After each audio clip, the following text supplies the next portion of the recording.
Bonjour, bienvenue à notre troisième webinaire dans le cadre de notre mois de zébrier. Je suis Gaëlle Ouellette, présidente directrice scientifique du Regroupement québécois des maladies orphelines. Alors, je vais faire une petite introduction à notre sujet pour notre mois de zébrier cette année. C'est... bon,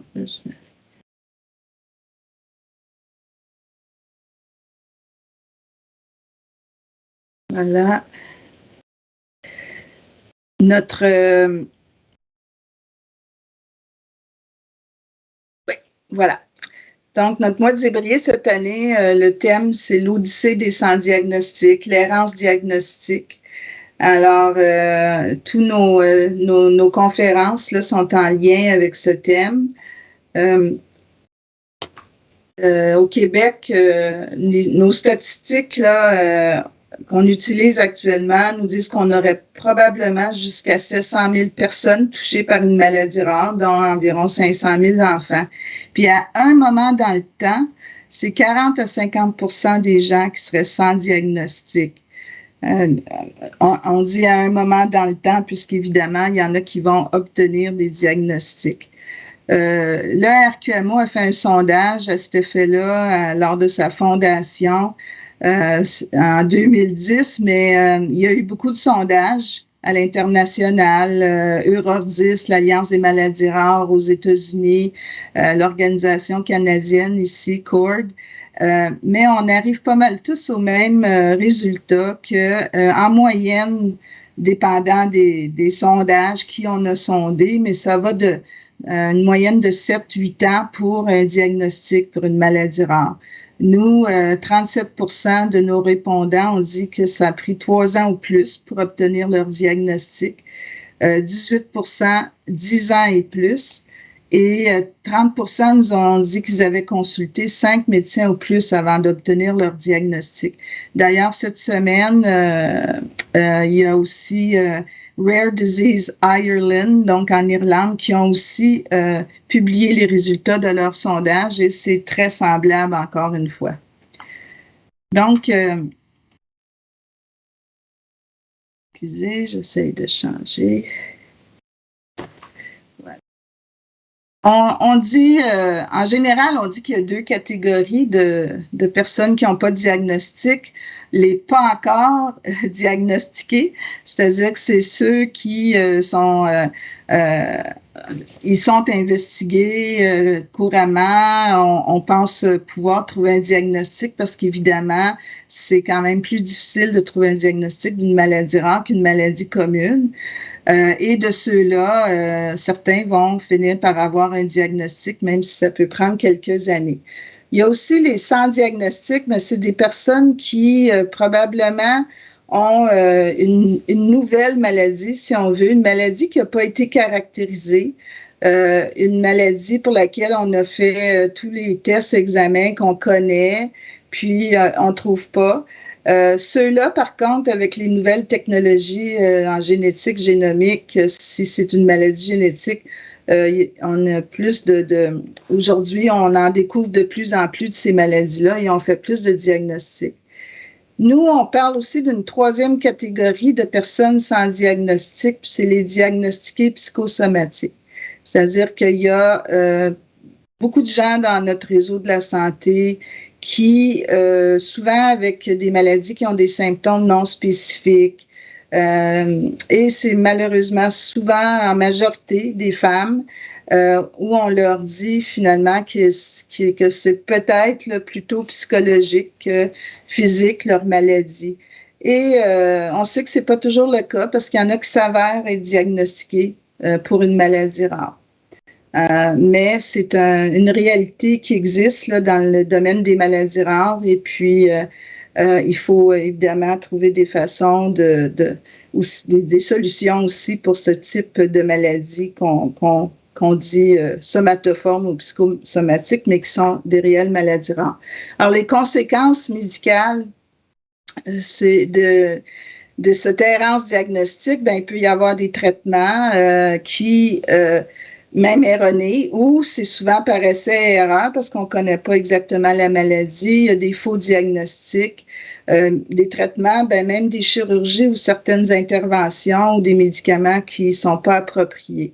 Aussi, dans le cas des maladies génétiques, ben, on ne peut pas faire vraiment un conseil génétique précis pour aider les familles à comprendre les risques dans leur famille.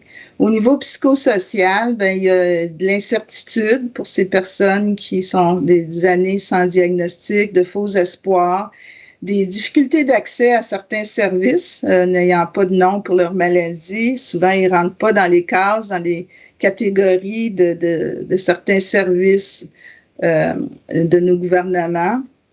Dans le réseau de la santé. Ils vivent de la détresse psychologique et ils perdent aussi une confiance là, dans notre système de santé. Donc, comme je le disais, les médecins ne peuvent pas apprendre les plus de 7000 maladies rares qu'on connaît aujourd'hui. Donc, il faut avoir une approche. D'ailleurs, nous, on parle d'une approche qui a été utilisée, dont on parle en France avec le premier plan national maladies rares. En France, on parlait d'instaurer la culture du doute.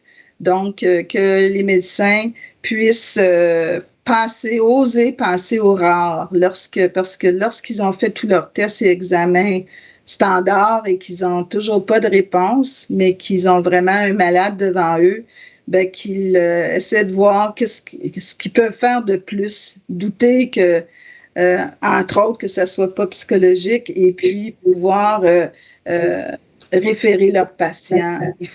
Donc, nous, on pense qu'il faut cette formation des médecins et des autres professionnels de la santé, mais aussi, évidemment, dans notre réseau, nous, on n'a pas encore de plan national maladies rares, mais il faudrait aussi des ressources pour ces médecins-là pour qu'ils sachent où référer et où aller chercher l'information pour leurs patients.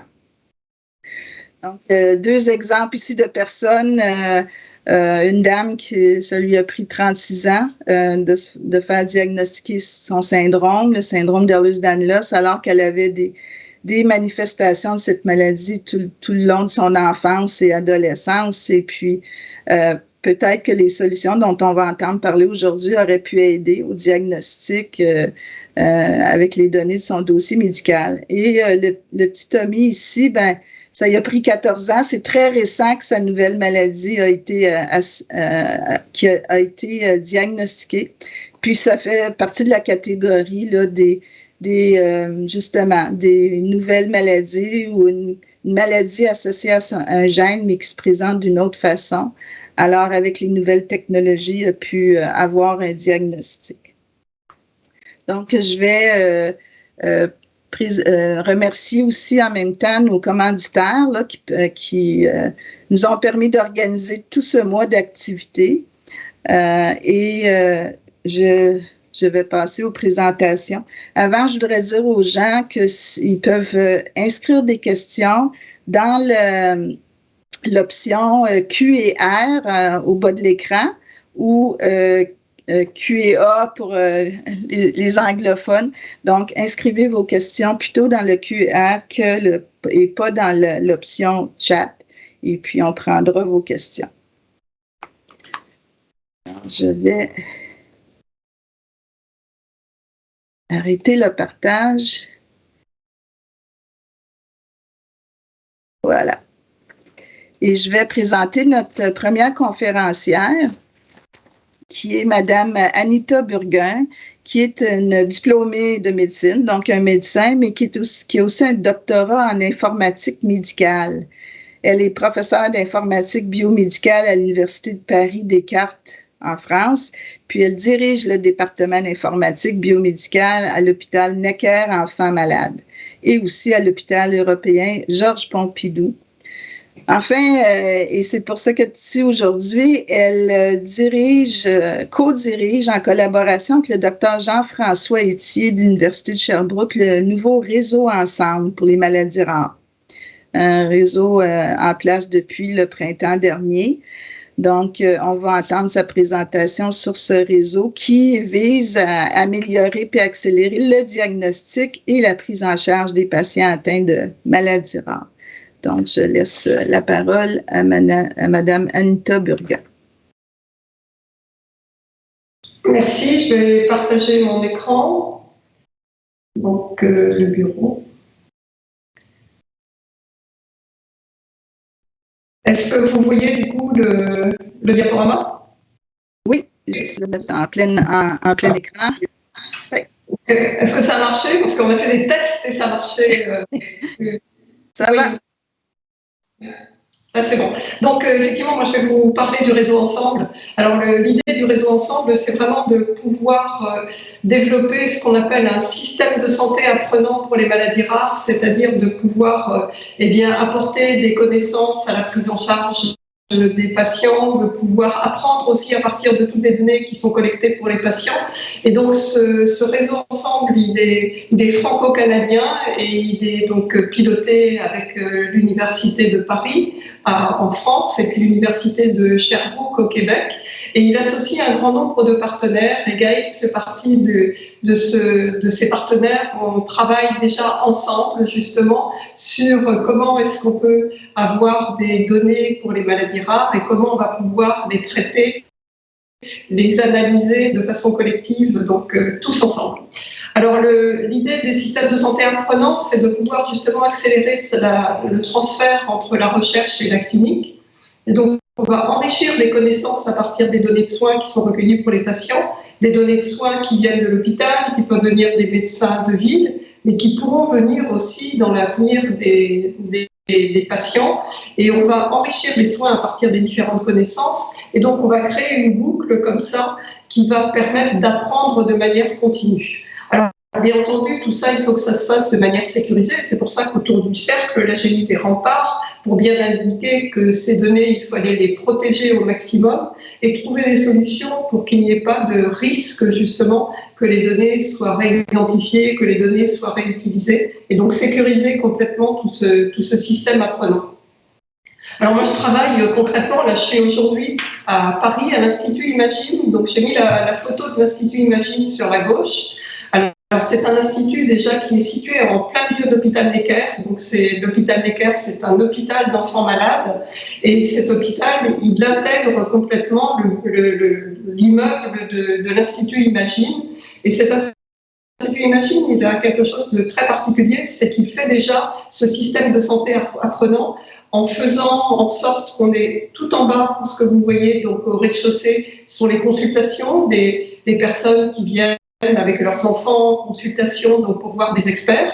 Après, on a 2 étages qui sont le premier et le deuxième, qui sont des étages où nous travaillons, Nicolas Garcelon et moi, qui travaillons sur tout ce qui est base de données, où on fait en sorte de pouvoir faire parler toutes les données qui sont recueillies, soit à l'hôpital, soit dans le cadre de l'Institut Imagine.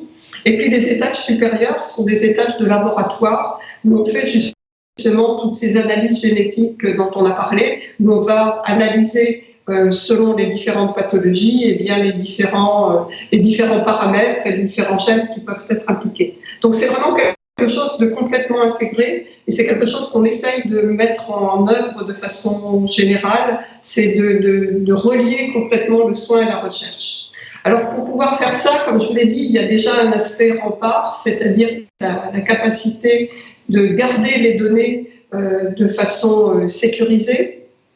Et donc, pour pouvoir le faire, il y a un système qui permet, alors non pas de partager les données au sens classique, c'est-à-dire qu'on ne va pas envoyer des données, par exemple, entre Sherbrooke et l'Institut Imagine, les données vont rester là où elles ne vont pas bouger, mais on va faire en sorte de pouvoir mener des projets malgré tout de façon collaborative, avec tout un système qui est le système qui a été développé à Sherbrooke par Jean-François Etier.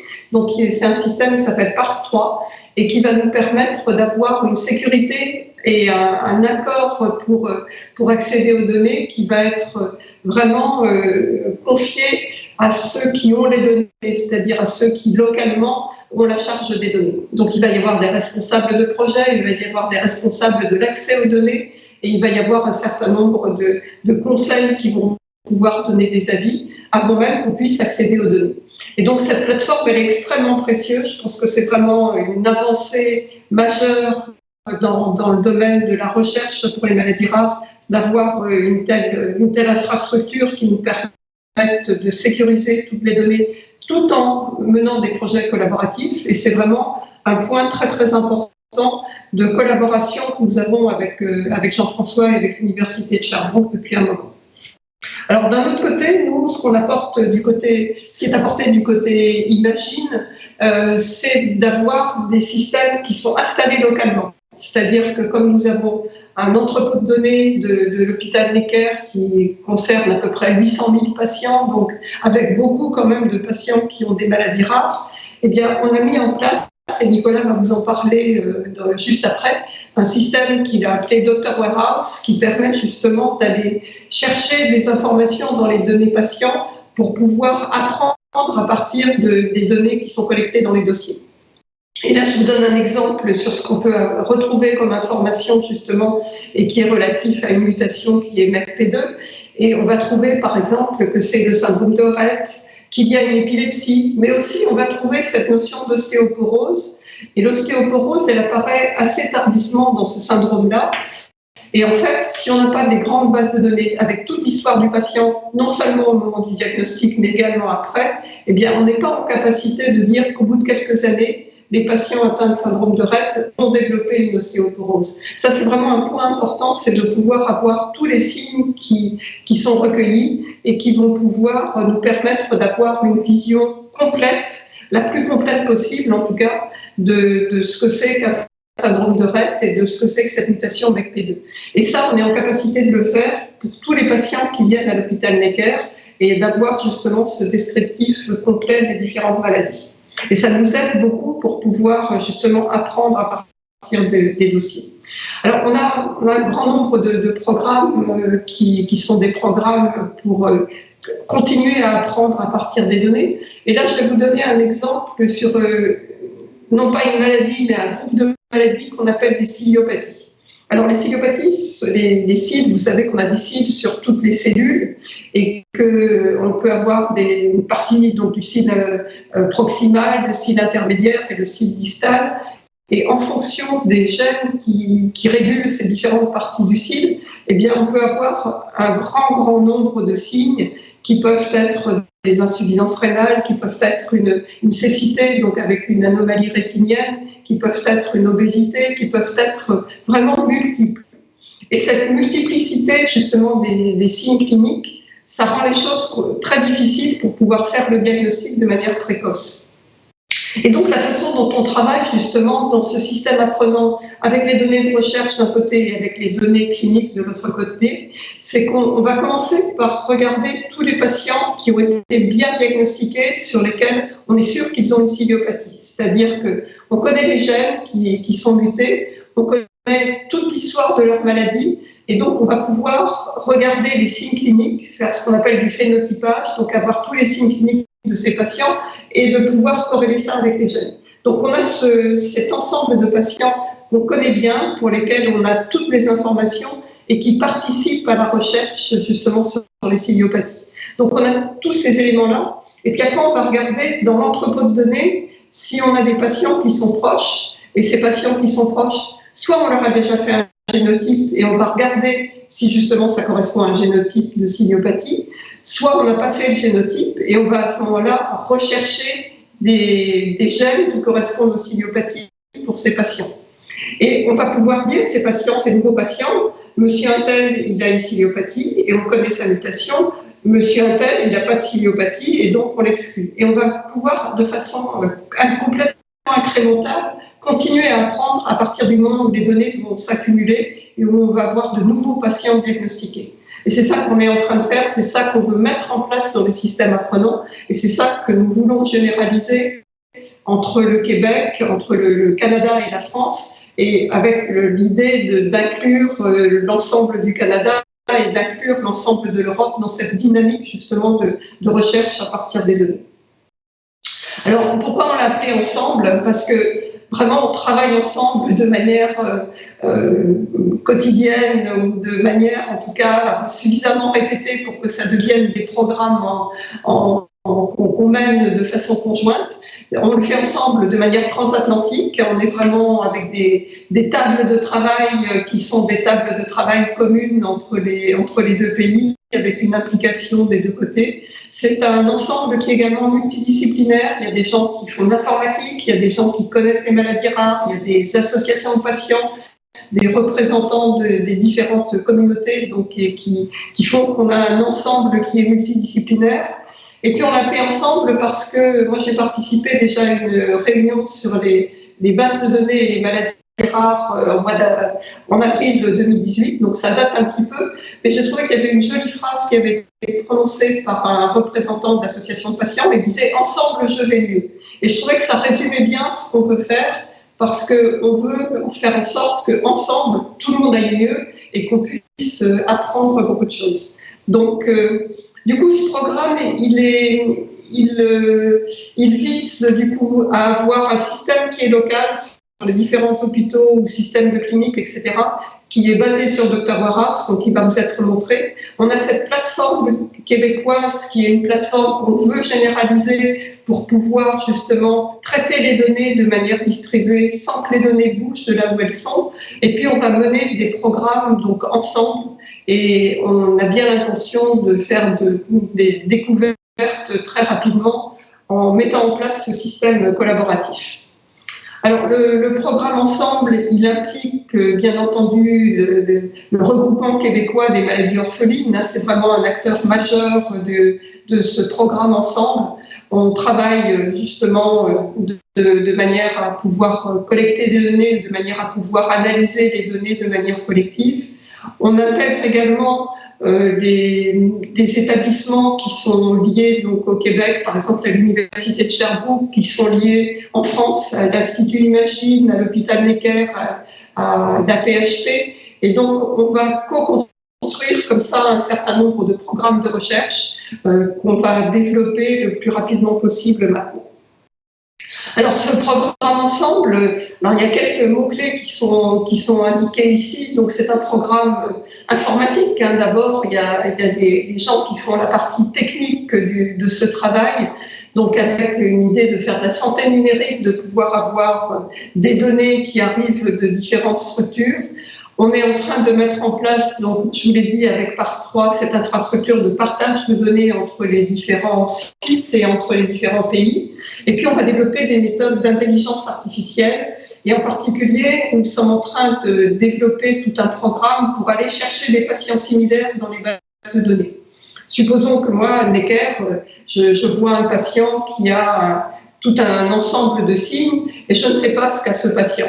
Et la question que je pose, c'est est-ce qu'il y aurait dans le réseau Ensemble un autre site qui a un patient qui ressemble à mon patient, donc qui est très proche de mon patient sur le plan de la description des signes et qui a été diagnostiqué. Et à ce moment-là, je vais envoyer une requête dans le cadre du réseau et je vais demander, tiens, à Sherbrooke, est-ce que vous n'avez pas déjà vu un patient et est-ce que vous n'avez pas déjà diagnostiqué? Et Sherbrooke va me répondre si j'ai déjà eu un patient que j'ai diagnostiqué ou j'ai détecté une mutation sur tel gène. Et moi, je vais pouvoir savoir que c'est sur ce variant-là, sur ce gène-là, qu'il va falloir focaliser la recherche génétique. De la même façon, on va pouvoir regarder sur des patients qui n'ont pas été diagnostiqués par le passé. Au fur et à mesure que les nouvelles connaissances nous arrivent, on va pouvoir mettre en place un certain nombre de programmes pour aller faire du diagnostic a posteriori sur des dossiers qui n'avaient pas été diagnostiqués auparavant. Et notre idée, au bout du compte, c'est l'aboutissement de la partie technologique, c'est de mettre en place ce qu'on appelle des jumeaux numériques. Alors les jumeaux numériques, c'est l'idée d'avoir des données qui représentent quelque part la vie du patient et qui représentent les différentes caractéristiques du patient, de pouvoir sur ces jumeaux numériques développer et pouvoir tester un certain nombre de modèles pour mieux comprendre les différentes pathologies et pour pouvoir proposer des thérapeutiques qui soient adaptées.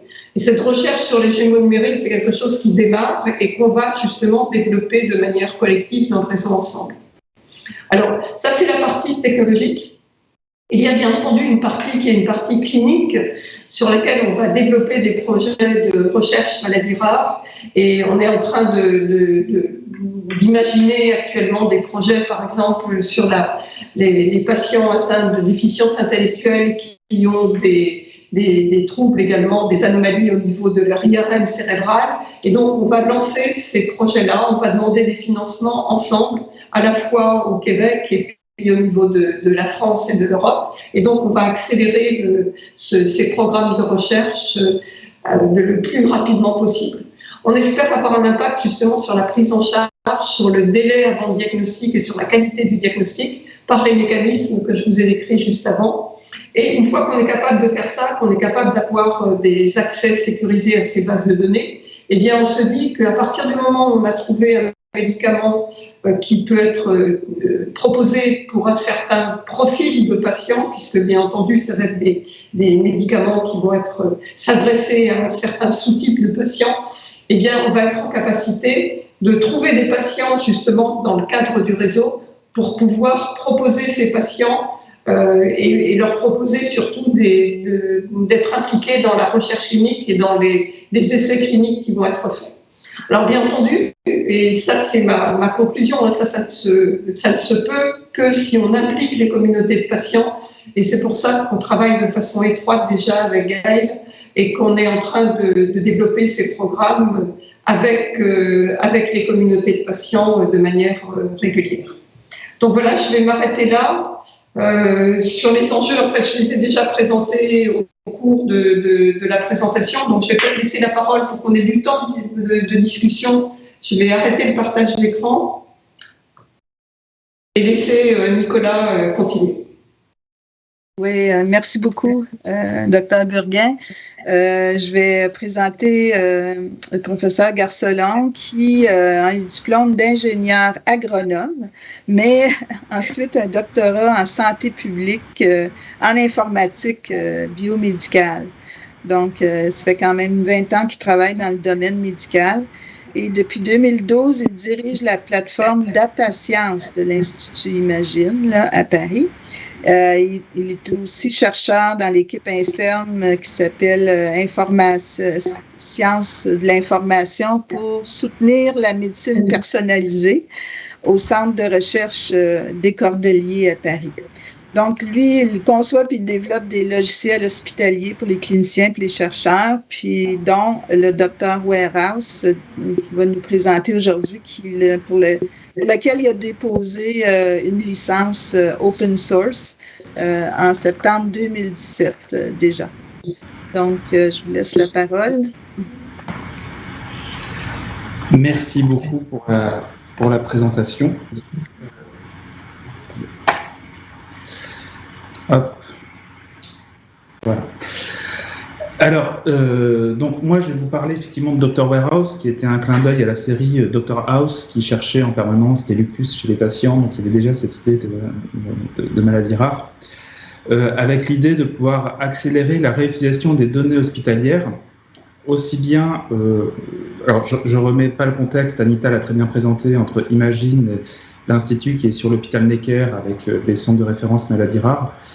Je vais directement aller sur l'idée de Dr. Warehouse qui était pouvoir réutiliser la mémoire collective hospitalière à la fois pour la recherche et pour le soin.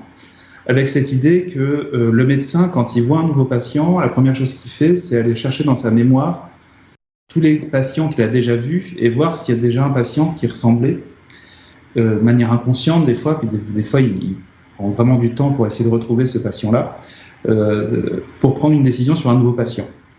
Et donc l'idée, c'est de pouvoir un peu mutualiser toutes les mémoires de tous les médecins de l'hôpital à travers les comptes rendus qu'ils produisent, à travers les données qu'ils produisent dans l'hôpital. Alors évidemment, ça va être utilisé pour la recherche, pour recruter les patients, retrouver des patients pour les inclure dans des études cliniques, pour tester des idées. Mais ça va être utilisé pour le soin, évidemment, grâce à cette mémoire collective et savoir, j'ai un patient qui est venu il y a 10 ans, qui ressemblait à ce patient-là, quel diagnostic il avait eu, quel traitement il avait eu, etc. Alors, le principal verrou à la réutilisation de ces données, c'est déjà que ces données sont très cloisonnées, très hétérogènes. Alors, nous, à l'hôpital Necker et dans les hôpitaux en France, en général, on a de la chance parce que les données sont quand même assez informatisés depuis longtemps. Donc ça fait longtemps que les médecins saisissent dans des logiciels, que ce soit sur du Word ou dans des logiciels spécifiques, leurs données. Mais ça reste compliqué à exploiter malgré tout. Et d'autant plus que la plupart de ces données sont dans le texte libre. Donc là, on a montré l'année dernière, mais il y a des papiers très souvent qui sortent là-dessus. On a publié l'année dernière un travail sur le Covid où on a montré que 80% des comorbidités des patients qui avaient le Covid, comme anosmie ou agueusie par exemple, étaient que dans le texte libre et jamais dans les données structurées. Et finalement, c'est normal, et c'est d'autant plus normal dans les maladies rares, que finalement, quand on a un patient, on ne sait pas ce qu'il a, c'est extrêmement compliqué de cocher des cases. Et c'est finalement très réducteur. Faire du texte libre, ça permet d'exprimer des doutes, ça permet d'exprimer des négations, le patient n'a pas telle chose.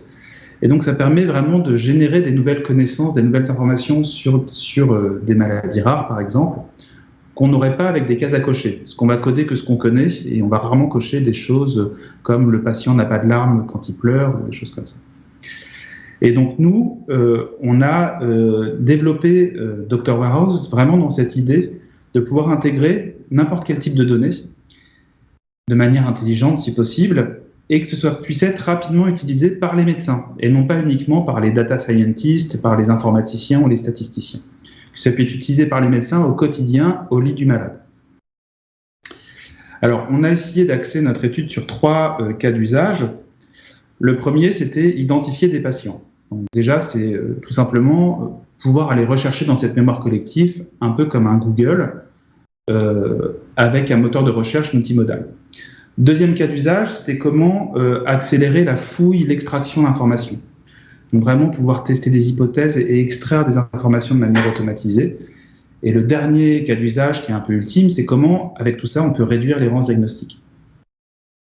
Alors, je vais évoquer très rapidement les 3 cas d'usage, comme ça on pourra laisser de la place aux questions après.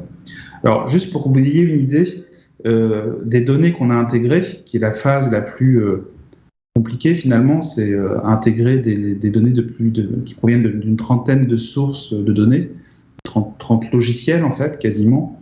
On a intégré plus de 8 millions de comptes rendus, que ce soit des comptes rendus d'hospitalisation, d'imagerie, de consultation. On a évidemment intégré des données structurées quand elles existaient, comme la biologie, comme les diagnostics qui sont codés pour la facturation. On les a évidemment intégrés. Et donc, ce qui fait au final 800 000 dossiers patients qui ont été intégrés. Et pour vous ayez une idée, Necker, c'est 600 lits avec 400 lits pédiatriques et 200 lits adultes. Alors, je vais détailler maintenant les cas d'usage. Le premier cas d'usage, c'était le moteur de recherche que j'ai appelé multimodal, parce qu'il va permettre aussi bien de rechercher dans les données structurées que dans les données textuelles, et voire même dans les mouvements des patients. On va pouvoir, par exemple, on va être intéressé de retrouver tous les patients qui viennent souvent aux urgences et qui sont souvent hospitalisés en orthopédie, parce qu'il y a peut-être quelque chose autour d'une maladie osseuse constitutionnelle, par exemple. Mais on va pouvoir rechercher, évidemment, comme dans Google. Et ça, on se rend compte que c'est très utilisé finalement par les internes quand ils doivent faire leur thèse pour recruter les patients, mais ça va être utilisé aussi par les généticiens qui vont se rendre compte que quand on prend les patients qui ont une atrophie cérébelleuse avec une rétine pigmentaire, et ben en fait, c'est peut-être qu'ils ont une mutation sur le gène que j'ai oublié, un gène pour lequel il y a cette association de signes. Et donc, on l'a vu, ça a pu être utilisé à Necker. Ils l'ont utilisé pour retrouver des patients comme ça, qui étaient venus il y a 15 ans, il y a 10 ans, qui n'étaient pas diagnostiqués à l'époque parce que le gène n'était pas connu. Et juste en utilisant le moteur de recherche, ils ont pu retrouver ces patients-là. Et évidemment, ça permet de tester des hypothèses ensuite que les médecins, certains médecins sont friands de pouvoir tester les associations. Alors ça peut être aussi bien des noms de maladies, des noms de gènes, que des noms de médicaments. C'est absolument n'importe quoi qui est écrit dans le compte-rendu. Deuxième cas d'usage, c'était comment accélérer la fouille de données. Alors, une parenthèse, c'est que ce soit pour le moteur de recherche ou la fouille de données, on a dû développer quand même des stratégies de traitement automatique du langage, parce que les comptes rendus, il y a beaucoup de négations. Par exemple, nous pouvons écarter le diagnostic de syndrome de Rett, ou nous pouvons conclure à quelque chose, etc. Il y a beaucoup d'antécédents familiaux aussi. Le cousin du patient a une maladie de Crohn ou le papa a du diabète. Et il y a des hypothèses. Et donc, il a fallu développer des stratégies pour détecter automatiquement ces zones de texte, pour pouvoir les exclure, ou pouvoir en tout cas les localiser et les traiter différemment. Et on est allé un peu plus loin, on a développé un algorithme qui extrait automatiquement à partir des comptes rendus tous les phénotypes, les signes cliniques et tous les diagnostics. Et donc, pour chaque compte rendu de chaque patient, on a un processus qui va reconnaître ces éléments dans le texte et qui va pouvoir les extraire, et auquel on va pouvoir aussi associer la notion de négation et savoir si c'est le patient ou la famille. Et donc, on va pouvoir, Anita a d'ailleurs montré une diapo avant sur le syndrome de Rett, en faisant une requête, que ce soit une requête de maladie, de diagnostic, de n'importe quoi, ou de gène, on va pouvoir retrouver des patients et on va pouvoir agréger tous les termes extraits automatiquement sur les comptes rendus trouvés et avoir une description automatique d'une population. Et ce qu'on fait aussi, c'est qu'on a même gardé l'âge associé au compte rendu, et donc on est capable d'avoir l'âge du phénotype à la date du compte rendu.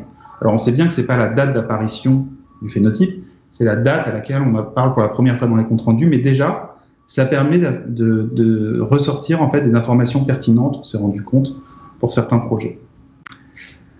Alors là, c'est une capture, bon, c'est sur un autre gène, sur une autre maladie.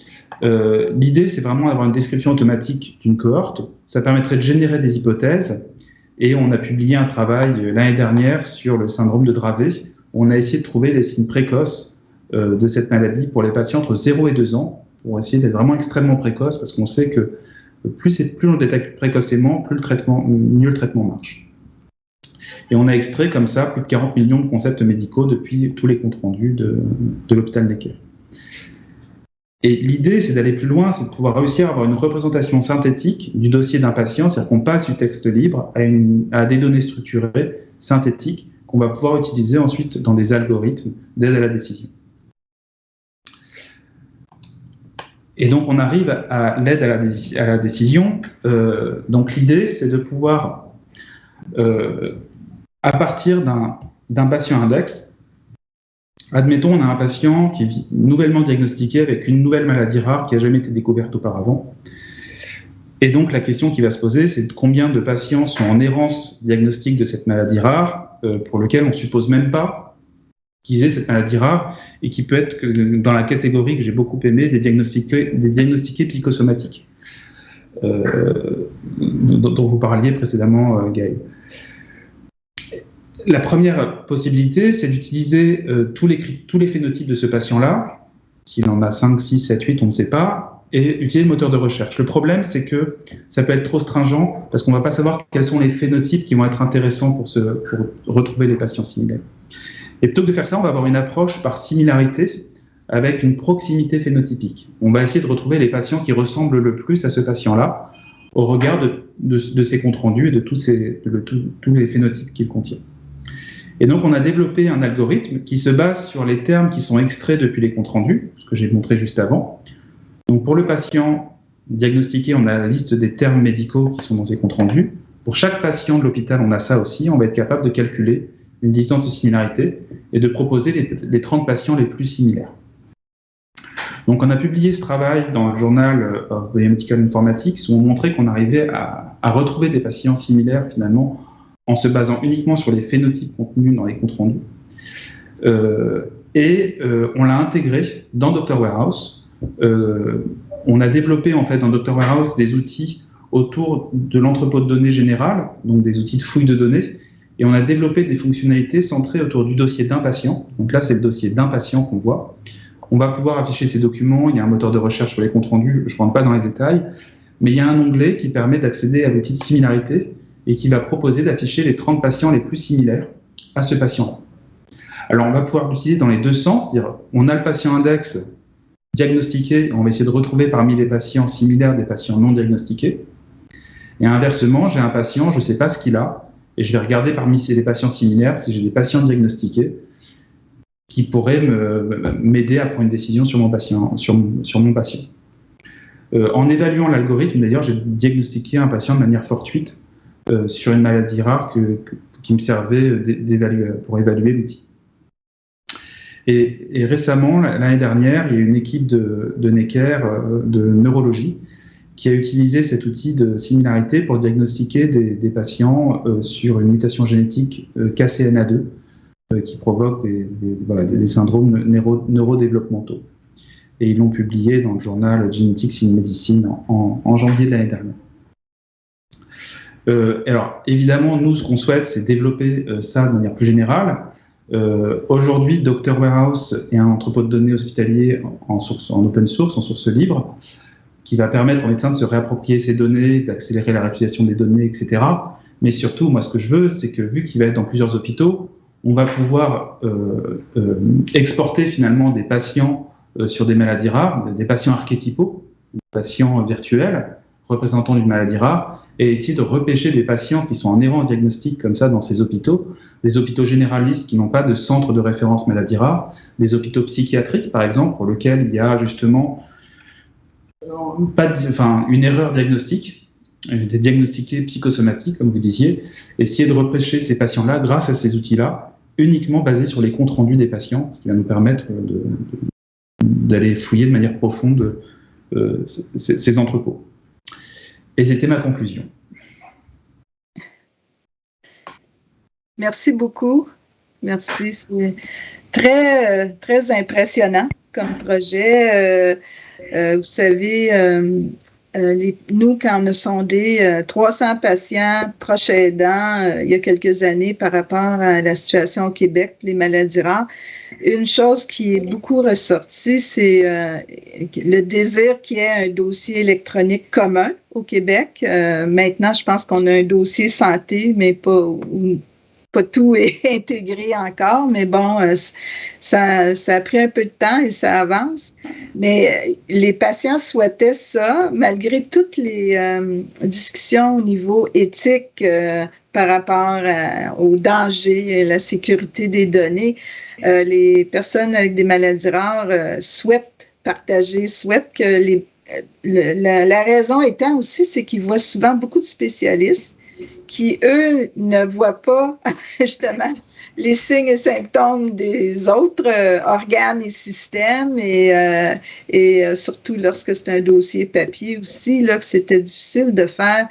Les patients disaient, nos spécialistes ne se parlent pas. S'ils pouvaient voir notre dossier en entier, en parler en réunion, c'était beaucoup leur souhait. Et là, ce que je vois avec votre projet, c'est, dans le fond, c'est quelque chose qui peut se faire par les données comme ça, parce que c'est peut-être difficile de nous, en tout cas chez nous, d'organiser notre système de santé pour qu'il y ait ces réunions multidisciplinaires pour discuter de tous les cas non diagnostiqués. On souhaiterait une clinique de non-diagnostic. Est-ce que ça va pouvoir arriver un jour? On ne sait pas. Mais votre projet d'utiliser toutes les données comme ça dans les dossiers, je pense que c'est ça qui va être la solution, je crois. Puis, question,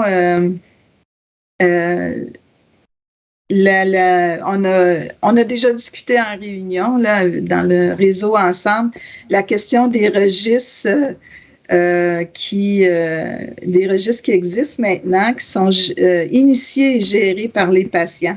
Donc, où les patients entrent eux-mêmes leurs données et ils rendent disponibles ces données-là sous leurs conditions. Les patients décident quelles données ils veulent rendre accessibles à des chercheurs.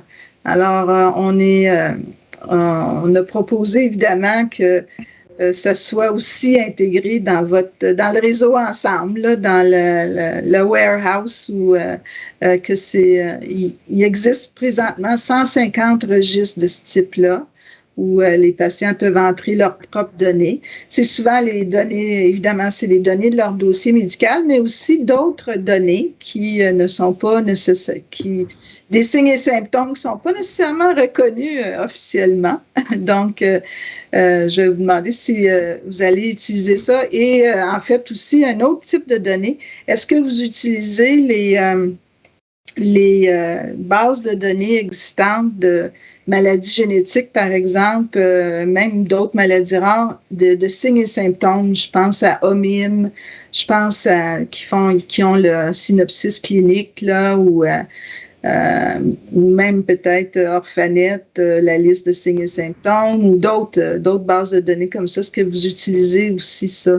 Donc, les données auto-rapportées par les patients et les données, en fait, dans des bases de données scientifiques, là. Oui, bien sûr.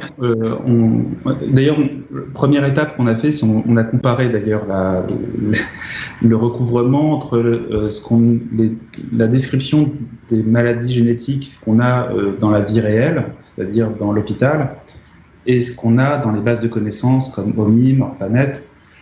Et c'est amusant de voir que le recouvrement n'est pas tout à fait exact. Il y a des choses qui sont complémentaires dans l'hôpital, qu'on ne va pas avoir dans les bases de connaissances, notamment pour les maladies très récentes, qui ne sont pas encore dans OMI ou dans Orphanet, et pour lesquelles on a déjà, nous, une quinzaine de patients et du coup une description avec la vie réelle. Mais même au-delà de ça, on voit qu'il y a des choses, des subtilités, des fois qu'on va avoir dans l'hôpital, qu'on n'aura pas dans les bases de connaissances, et inversement, on va avoir des choses dans les bases de connaissances, des fois peut-être un peu plus génériques, qui vont donner... qui vont peut-être donner du poids ou en tout cas on va utiliser clairement pour systématiser la recherche d'informations, les liens entre les phénotypes, les gènes, les pathways avec Genotology, etc., etc. Bien sûr, on va utiliser tout ça. Mais les deux sont vraiment très complémentaires.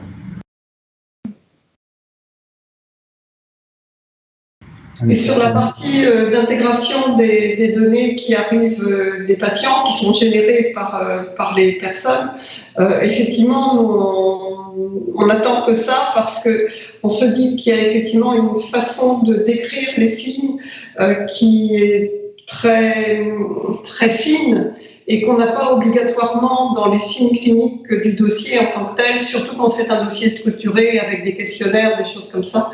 Et donc, on pense que ça peut nous apporter beaucoup. Et l'exemple qu'a donné Nicolas sur la Covid est un exemple extrêmement démonstratif. C'est-à-dire que la partie anosmie et agueusie, en fait, on n'avait nulle part dans les dossiers structurés des patients. Donc, on est allé la chercher dans les textes médicaux parce qu'au bout d'un moment, ça a été recueilli. Mais il est vrai que si en amont, on avait pu avoir des données de patients qui nous disent « moi, j'ai la Covid et puis je ne sens plus rien », ça nous aurait aidé à aller plus vite et à intégrer ces signes-là dans le descriptif de la maladie. Donc oui, on attend beaucoup des bases de données générées par les patients eux-mêmes. Ça se fait beaucoup d'ailleurs aux États-Unis et on attend que ça arrive dans nos pays le plus vite possible. Oui, ils ont surtout été initiés par des associations de patients aux États-Unis. On a quelques Canadiennes aussi maintenant, là. Donc, je pense aussi là, vous avez parlé de la COVID, la COVID longue. J'imagine que chez vous aussi, donc ça c'est très... vous êtes vraiment là en plein dans c'est pas très rétrospectif, mais vraiment de la recherche longitudinale qui est actuelle, très actuelle. Et puis nous, on connaît évidemment des maladies. Je parlais des diagnostiqués psychosomatiques où les gens ont une série de signes cliniques, mais qui n'ont jamais été rapportés ensemble, puis les médecins doutent que ça aille ensemble et tout ça. En tout cas, on a beaucoup d'espoir que ça peut donner un meilleur phénotypage là, pour ces maladies-là. On attend des questions de l'auditoire. Je pense qu'on en a une là. Non, ça a l'air que non. L'autre question, où vous en êtes, vous, en France, pour ce qui est de l'accès aux données? Parce que là, on voit tout ce que vous avez fait là, avec la warehouse à l'Institut Imagine. J'imagine qu'il y avait déjà un contexte qui vous permettait de faire ça. Chez nous, on est en train de discuter d'un projet de loi là, pour l'accès aux données médicales, pour la recherche, donc, chez vous, est-ce que c'est plus avancé? Est-ce que vous avez encore des obstacles? Ou...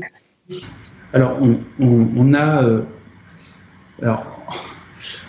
Dr Warehouse, aujourd'hui, nous, on l'avait construit comme un entrepôt de données pour le soin et la recherche, mais qui restait quand même dans le périmètre de soins du médecin. C'est-à-dire que c'est un entrepôt de données qui est installé dans l'hôpital, et les médecins l'utilisent et voient les patients qui sont passés dans leur service.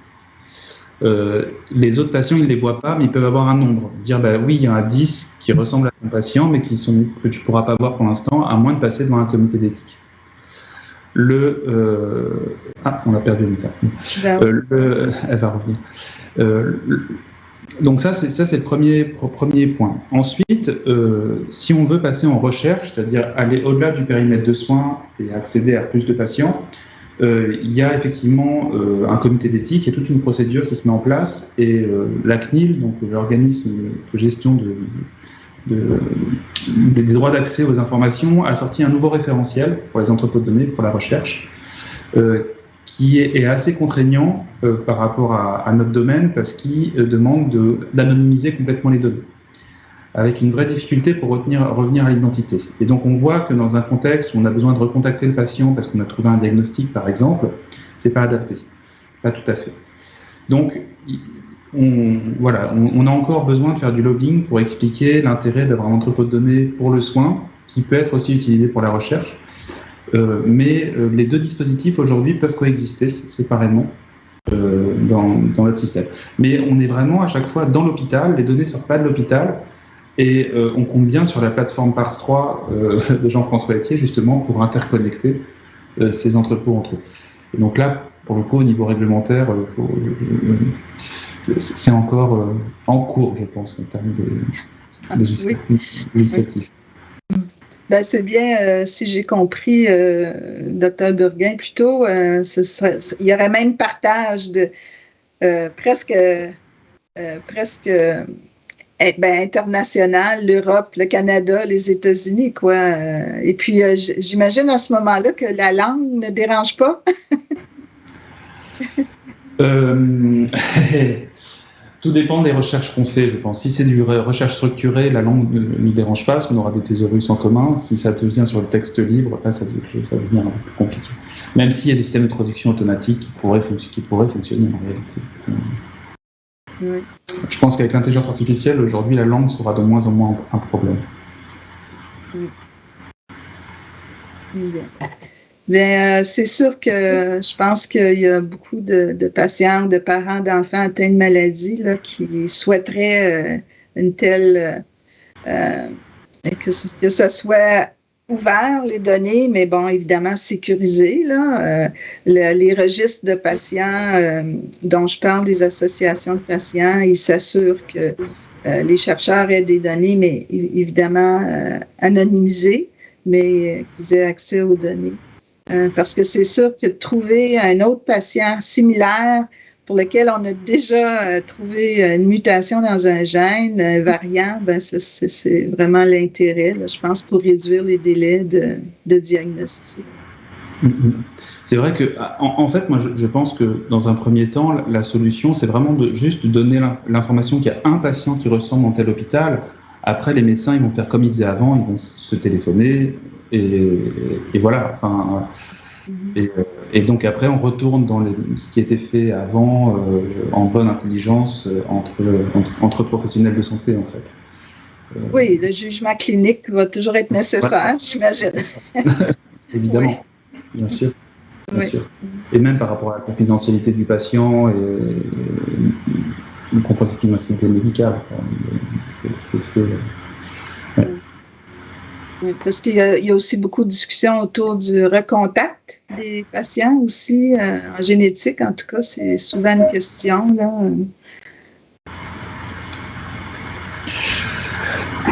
Moi, clairement, là, pour le coup, je laisse les médecins, les professionnels de santé gérer cette partie-là. C'est-à-dire que nous, on peut faire remonter l'alerte en disant on a trouvé un patient éventuellement qui ressemblait à ce patient-là ou qui ressemblait à cette maladie-là. On envoie l'information au dernier médecin qui a pris en charge le patient, et c'est lui ensuite qui décide de recontacter si c'est opportun ou pas, si c'est justifié ou pas, évidemment. Et aussi, en fait, c'est amusant parce qu'on voit, suivant les gens à qui on présente ce type d'approche, on ne va pas avoir les mêmes retours. Et quand on le présente à des gens qui n'ont pas du tout d'expérience dans l'errance diagnostique, ils sont très inquiets en disant « mais ça veut dire que je peux être contacté demain pour me dire que j'ai une maladie rare ». Je dis « non, si vous êtes en bonne santé, on ne va jamais vous contacter pour vous dire que vous avez une maladie rare ». Ils s'imaginent en fait qu'on va pouvoir les scanner, alors que non, c'est des patients qui sont vraiment en souffrance, en difficulté clinique et qui ont besoin d'être diagnostiqués. Et on ne va pas appeler n'importe qui sous prétexte voilà. Et des fois, je suis obligé d'expliquer ce que c'est que l'errance diagnostique, que c'est pas juste je vais bien et tout d'un coup j'ai une maladie rare. Oui, tout à fait. C'est pour ça que on a notre mois de zébrier pour sensibiliser. On n'est pas certain que la population générale il y a ceux qui n'utilisent pas, sont en bonne santé, n'utilisent pas notre réseau. Il y a ceux qui ont des maladies communes qui sont diagnostiquées sans problème, ou en tout cas la plupart du temps sans problème, mais on ne sait pas jusqu'à quel point les gens connaissent des gens qui errent pendant 8, 10, 20 ans et même toute leur vie sans connaître le nom de leur maladie. Alors, donc, on a beaucoup d'espoir sur vos projets. Oui, je pense qu'il y a vraiment quelque chose à faire sur cette errance où on ne soupçonne même pas que le patient a une maladie génétique. C'est vraiment, je pense, c'est vraiment majeur cette étape. Oui. Et dernière question, Dr. Burguin, vous avez mentionné certaines maladies ou catégories de maladies où vous voulez faire peut-être des recherches, faire des projets pilotes, là. Est-ce que vous pouvez en reparler un peu plus en détail? Votre micro. On est en train de monter un projet pilote sur les déficiences intellectuelles avec des signes au niveau de l'imagerie cérébrale. Et donc, sur ces projets, on sera vraiment sur une collaboration franco-canadienne. Et l'idée, c'est de pouvoir mettre en place ces systèmes-là, les tester la capacité de Dr. Warehouse de trouver des patients similaires et la capacité de la plateforme PARS3 de le faire à un niveau qui ne soit pas un niveau strictement local, mais qui soit à un niveau plus large de pays et déjà de sites où on va le mettre en place. On va faire une preuve de concept pour pouvoir retrouver des patients qui soient similaires sur ces pathologies. Et on espère apprendre beaucoup parce que ces patients ont été pour une part diagnostiqués, pour une part non diagnostiqués. Et donc, ça permettra d'avoir des échanges dans une communauté qui va pouvoir travailler ensemble pour accélérer le diagnostic de ces patients. Merci beaucoup encore une fois pour vos présentations, d'avoir présenté ce beau projet là, qui est le regroupement québécois des maladies orphelines est bien content d'en faire partie. Et sûrement qu'on y ajoutera d'autres associations de patients dans le futur, évidemment, des maladies spécifiques. Et je voulais juste prendre les dernières minutes pour rappeler que nous avons encore, je crois qu'il nous reste encore 4 webinaires au cours du mois de février. Le prochain, c'est sur une initiative québécoise, justement, de séquençage exomique pour justement trouver des diagnostics là, qu'on n'a pas pu en clinique jusqu'à maintenant. C'est intéressant parce qu'il y a des gens qui ont pu être diagnostiqués ou leur enfant est diagnostiqué par ces initiatives-là. Donc, un projet à Québec, ici, la ville de Québec, et un autre pan-canadien. Donc, il y aura une présentation sur Screen Care for Rare, qui a déjà identifié beaucoup de gènes et donné des diagnostics à des familles, une initiative pan-canadienne. Et nous aurons aussi la présidente directrice générale de Genetic Alliance aux États-Unis qui ont justement là, un de ces registres de données auto-rapportées par les patients et qui a aussi annoncé une initiative pour rendre disponibles les nouvelles technologies de séquençage à des populations de patients qui cherchent un diagnostic. Enfin, notre dernier webinaire va être donné par le président directeur général de Montréal In Vivo, qui est une grappe de sciences de la vie ici au Québec. Et on va parler de plan d'action pour une stratégie maladie rare au Québec, que le gouvernement d'ailleurs est en train de discuter, une politique nationale pour les maladies rares au Québec. Enfin, on a décidé de parler de maladies rares avec des étudiants de médecine. On aura un quiz le samedi 19 février avec 32 étudiants de 3 facultés de médecine, un quiz sur les maladies rares. Pas pour identifier toutes les maladies rares, mais aussi l'approche, la réalité des patients avec les maladies rares.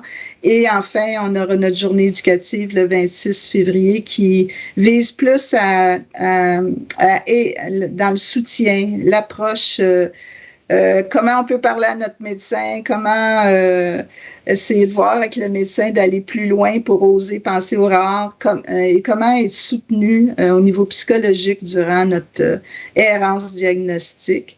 Et nous allons lancer un guide en français, Vivre sans diagnostic, et il y aura des témoignages. Alors, c'est notre mois de zébrier. J'en profite encore pour remercier nos commanditaires qui ont rendu tout ce mois d'activité possible.